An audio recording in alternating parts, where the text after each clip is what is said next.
welcome back to my channel. My name's Angie. If you guys are new here, welcome. I'm so excited to have you here. Today's video is super exciting and super important for all my aspiring medical assistants, my MA students, anyone in that healthcare field that wants to build their resume up. Welcome to today's video. Let me put a big disclaimer in there before we even get started. I am not a resume expert. I am not an expert in anything other than running my mouth, but I will try to help you as much as I can.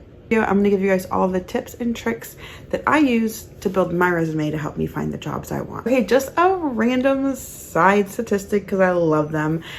Between the years of 2021 to 2031, medical assistant, the field itself, the occupation, will grow about 16% compared to all other occupational.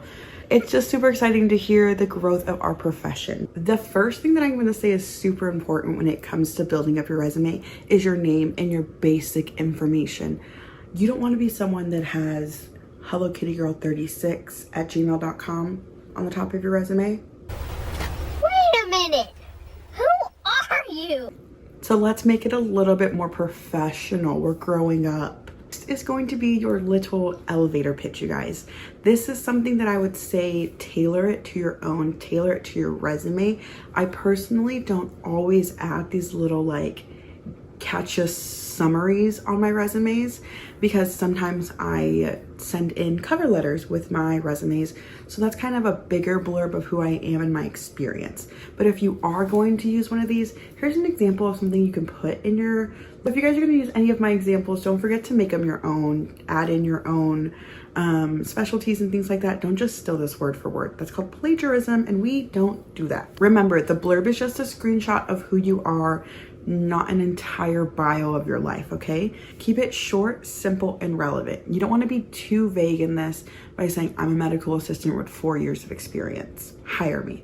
You're a medical assistant who's done what? Have you worked in fast-paced environments, private practices, dermatology only? Those are things that you want to add in there. What is going to set you apart from me? That's your chance to tell them, you guys. Next is probably one of my favorite parts, and the one I get a lot of questions about in my email is this meat and potato portion, right? Important is your relevant experience, basically where you want to showcase the things that you've done in the last, some places say the last 5 years. I do the last, if I only had one job in the last year, it's gonna be the last 5 years. Don't go crazy. If you've had like 25 jobs in the last year, don't put them all on there, you guys. Do not use your best judgment. Remember that someone else is gonna ask you questions about these jobs as well, okay? So I want you guys to remember that it takes about 7 seconds for a manager to have your resume in hand and skim over it for them to really decide if they're going to move forward with your application. We want to be using words that are going to catch their attention. So sometimes you'll have to go to job forms or like the job posting and read the description to see exactly what they're looking for and fine tune the descriptions of your relevant job histories so that they align with their job so that it's an easier fit for them. They don't have to go searching for someone who knows their EMR system. They already know you know their EMR system because you wrote it in your relevant experience. Okay, guys? Got it?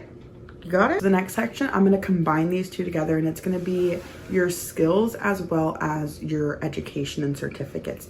They kind of all go side by side. This is just like one way you could put your skills. I'm going to leave it right here on the screen. You can combine your skills and your education together. The biggest thing is that you want to highlight what you know how to do as a medical assistant. Don't forget to pop these little blurbs you're writing into like Grammarly. I don't know what the other one is, but like ChatGPT can also edit these things. They want to find someone that's going to fit the hospital or the facility's big mission statement. That's what you're trying to align yourself with if you want that job. Gosh, you guys, when it comes to certifications, I want you to be so detailed on there. If you're hearing and vision certified, hearing and vision certification, EKG certification, phlebotomy certification, COVID-19 test swab certification. We get all of these little certifications throughout our careers that we never put on resume. Obviously, be mindful about the way that your resume looks. 3 pages, start snipping it. Help! Police! Help! Police! in half, you guys. 3 pages is a lot. My last tips are going to be proofreading.